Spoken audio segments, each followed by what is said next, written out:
32 Thoughts presented by GMC and the new Sierra AT4X. Ryan O'Reilly, whose stick was provided by Jeff Marek tonight.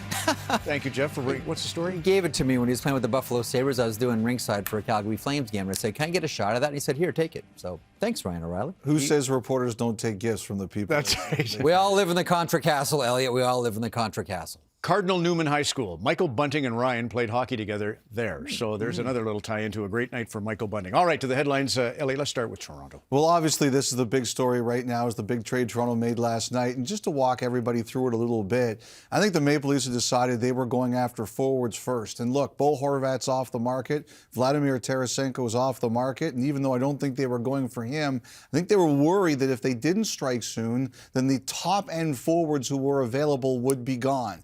And that's why they made the move when they did. Now, I also do think the Maple Leafs were in on Timo Meier, at least looking at it, but decided the price was too rich and it made more sense to do these two players for a lesser price than it would to get one Timo Meier. Now, one of the reasons I think the forward herd is thinning out a little bit is because of Tyler Bertuzzi. By points percentage, the Detroit Red Wings are in the playoffs right now, even though they don't have the points total because they've played fewer games.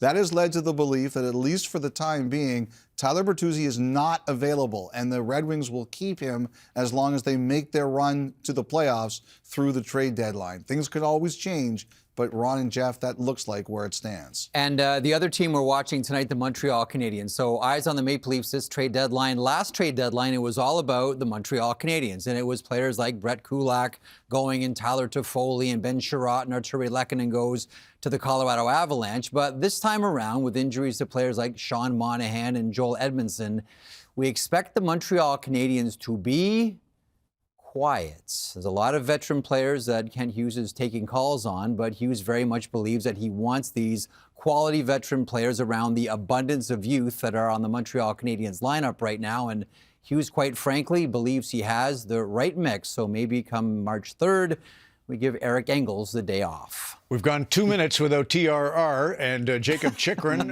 or Gavrikov or Kulikov, Right. but Boston, I'm interested. It's Boston that's looking for a D. Yes, well, Montreal's quiet, so who's a bit louder? And one of those teams, I think, is the Bruins. They look great today. They smoked the Islanders. However, I do think that one of the reasons that Gavrikov was given the trade-related sit-out by the Columbus Blue Jackets is because the Bruins are in on him. I think they're also looking at Chikrin, but I do think they're in on Gavrikov as well. One of the issues, Ron and Jeff, I believe, is cap. The Bruins have to do some things to make this work. But we'll see where this goes over the next couple of days. I think lefty is an area that Boston's targeted. Quick tag on that one as well. Speaking of Gavrikov, whoever doesn't end up with Gavrikov here, expect attention now. You mentioned Dmitry Kulikov a second ago, Ron. Another left shot, safe, steady defenseman. Expect attention to go from Gavrikov to Kulikov, back to you, Friedman.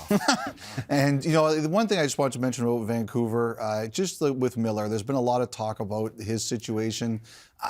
I don't know where this is going to go, and it's a chance it might not go anywhere. But I do think teams have called the Canucks and just said, if we wanted to do this, what would you think about here? So we'll see where that goes. And Jeff, you've got a couple of things here. Just saw Columbus beat Dallas 4-1. Yeah.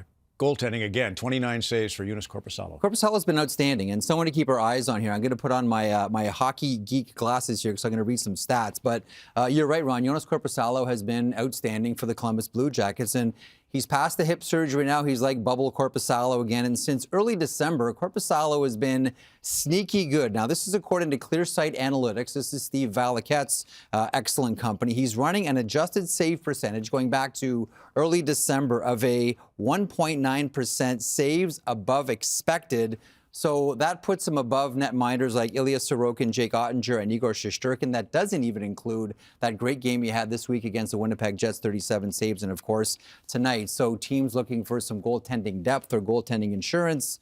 He's a 1.3 on the AAV and an expiring contract. Expect teams to look at Joonas Korpisalo again. Also, one thing about the Nashville Predators, big win for them today. They beat the Florida Panthers 7-3, and they needed that one after, losing to the Boston Bruins and Arizona Coyotes this week. And whenever the Preds seem to lose these days, we see Barry Trotz's name start to trend. I checked around on Barry Trotz and was told he has about zero desire to be a mid-season replacement for anyone right now. He'd much rather start clean at the beginning of next season.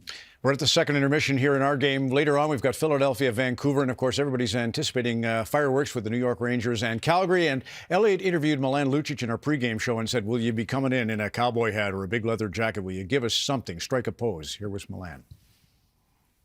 You know, it's nice to have some personality and individuality in the game, so I'll come up with something good for you guys.